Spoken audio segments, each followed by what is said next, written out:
All right. Hey, everybody. Thanks so much for tuning in to the We the Collective Fitness podcast, where we talk about health, fitness, wellness, and any other things that'll just kind of hopefully make us a little bit better.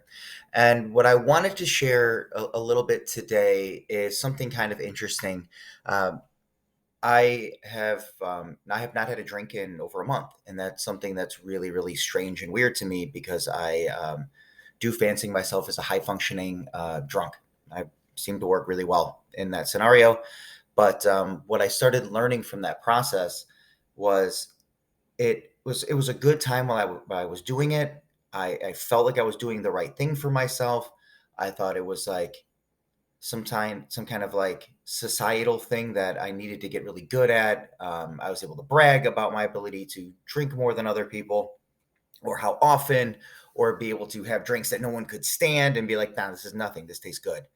Um, and I still hold the drinks are good, but it's been an interesting thought process going through like, well, how much am I going to change, and then why would I quit, right? Like, so why did I go ahead and stop drinking?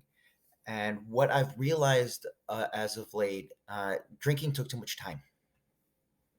um, Being drunk, you're not really all that functional. So if you want to get some stuff done, like, you have to leave it to bare bones minimalist type things, um, where like a child's brain can figure it out.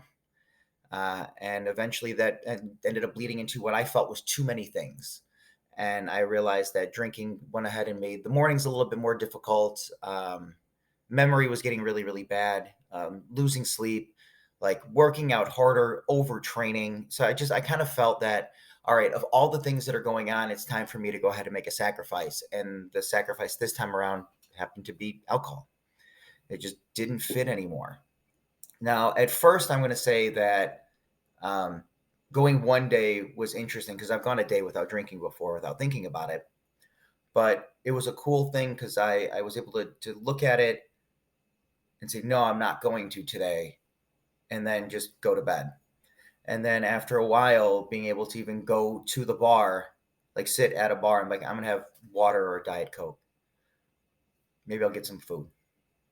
So that's that's not going to help me. But good food and good friends is sometimes important. So I didn't want to go ahead and ostracize myself from, saying I'm not allowed to go to these places because I have a problem. It's the idea is that I recognize that I have a flaw, and I'm going to find a way to handle that better. And that's what I'm hoping to learn from this journey so far. So it's been really interesting because, you hear these things about, you stop drinking and you're going to start to lose a bunch of weight. My weight's the same. But within the last month, I've noticed myself, I've gotten a lot bigger in other spots. Like, I feel a little bit better muscular growth because now my body's not wasting tons of time like breaking down alcohol and saving me from poison. It's like, hey, we can actually work on all the other things that you've been doing for your body. Like, you're actually doing really good things, but this other piece is really slowing us down. So like, okay. So been feeling all right. Endurance is kind of garbage. I have not gotten back into my running. I know I wanted to do more running this year, but when the weather started kind of shifting around a little bit, I was in full swing, and then it was just too cold, and then I gave up. So all reality, I gave up. But I want to start normalizing a regular walk as a form of like light meditation, so I can put on music or another audio book and just get outside whenever and just breathe air and just kind of let your mind wander and just go for a walk. I find them incredibly therapeutic, and can substitute really good meditation because I'll sometimes get my best thoughts and I'll just say, like, set a reminder for XYZ, and then it'll show up on my list. And I go, yep, I know these other things I have to go check off my list. And again, with drinking, I didn't give myself the opportunity to ever like write the important things down. Like, oh, I'll get to it later. Oh, I don't want to work on that. Oh, that's a pain in the ass. I don't want to do that. So it made me really counterproductive to who I want to be and how I view myself within society. I want to be a better person. So I need to act as a better person, or my interpretation of what a better person should act like. So we're actually going to find out more. I was actually due up right now, as a matter of fact, to go to a coaches meeting where I know there's going to be a fair amount of heavy drinking. Um, so it'll be weird. We'll see what like today pans out, right?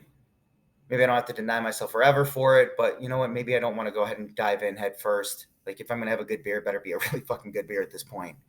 Um, Yeah, I don't think I would just settle for some average light beer.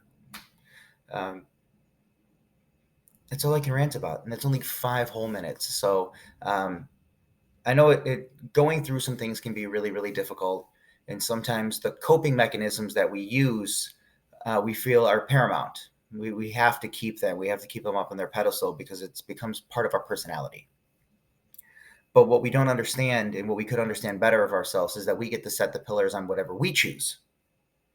So if you want to go ahead and say, I want to be this type of person, you can put that behavior up on a pedestal and say, in these moments, I'll act like this because this is what I'm supposed to do. And you don't do it for malice, right?